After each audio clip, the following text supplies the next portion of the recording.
Seorang bocah 9 tahun ditemukan tewas bersimbah darah di sebuah rumah mewah di perumahan BBS 3, Kelurahan Ciwaduk, Kecamatan Cilegon, Banten pada Selasa 16 Desember malam. Dari hasil pemeriksaan awal, bocah tersebut mengalami 14 luka tusukan senjata tajam di tubuhnya. Adapun kejadian pembunuhan terhadap korban sempat menarik perhatian warga yang kemudian berkumpul di lokasi.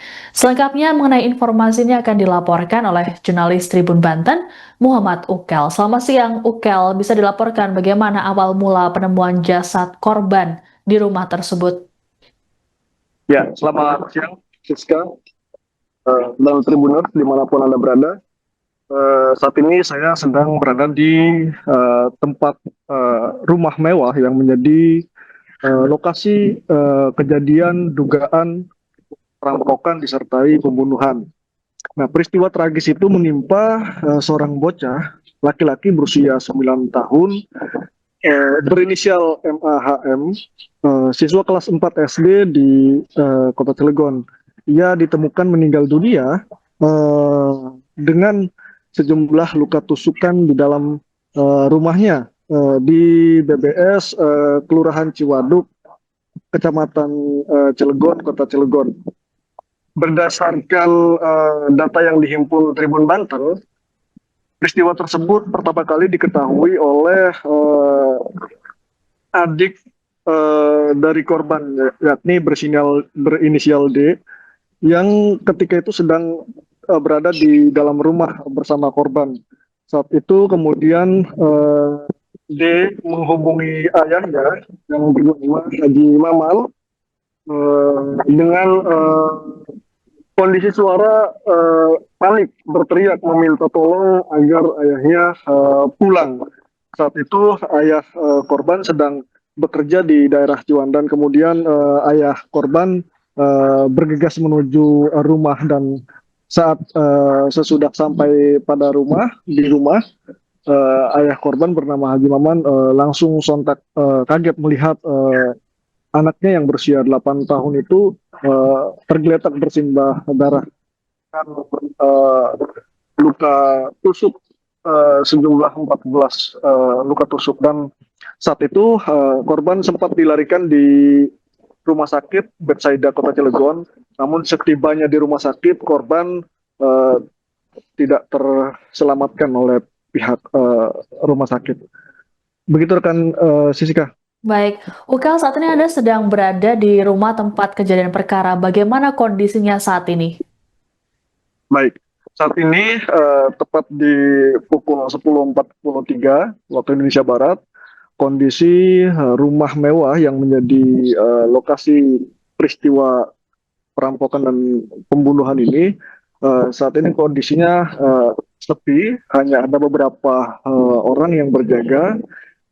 Dan menurut informasi dari warga setempat, saat ini jenazah korban sudah dipindahkan ke rumah yang satunya, yakni berjarak sekitar 400 meter dari rumah yang menjadi lokasi kejadian. Dan saat ini pun pihak kepolisian saat dikonfirmasi mengaku masih terus melakukan penyelidikan secara intensif.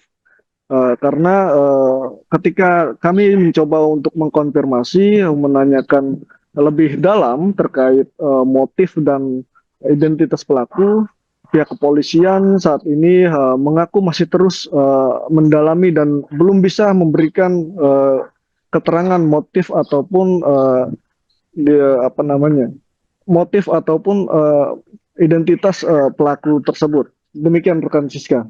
Baik, lalu terkait dengan dugaan perampokan, apakah ada barang berharga yang hilang ataupun mungkin ada saksi ataupun orang lain yang mendengar ada kegaduhan ataupun kejanggalan di dalam rumah tersebut saat kejadian, Ukel?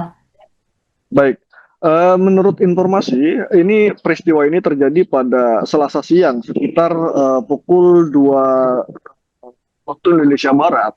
Nah, saat itu memang suasana sedang sepi.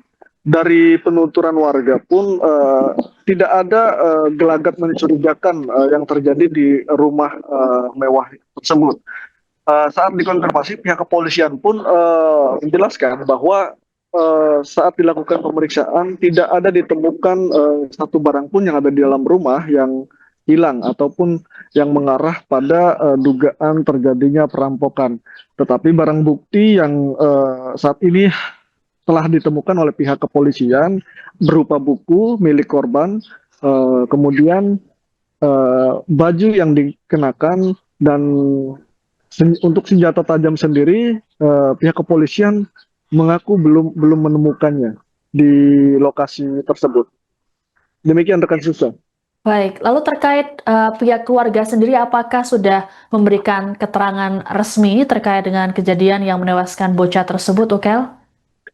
Saat ini pihak keluarga sendiri masih tengah berduka, masih fokus untuk proses pemakaman jenazah korban, dan nampak juga terlihat keluarga dan sanak saudara berdatangan, dan pihak keluarga pun belum bisa memberikan keterangan resmi ya terkait apa di balik peristiwa ini. Tetapi pihak keluarga sudah membuat laporan resmi ke pihak kepolisian atas dasar dugaan terjadinya perampokan disertai pembunuhan. Begitu rekan Jessica. Baik, lalu terkait dengan pemilik rumah ini, Ukel, apakah benar ini anggota partai begitu? Ya, menurut informasi yang diterima, ini Haji Maman ini disebut sebagai mantan ketua DPC P3 Kota Cilegon. Namun saat ini saya mendapatkan informasi terbaru bahwa yang bersangkutan saat ini menjadi kader partai dari Partai Kesejahteraan atau PKS, Partai PKS. Demikian rekan Siska. Baik, terima kasih laporannya jurnalis Tribun Banten, Muhammad Ukel melaporkan terkait perampokan di Cilegon. Kami tunggu informasi selanjutnya dari Anda. Selamat bertugas kembali.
Download Tribun X sekarang, menghadirkan lokal menjadi Indonesia.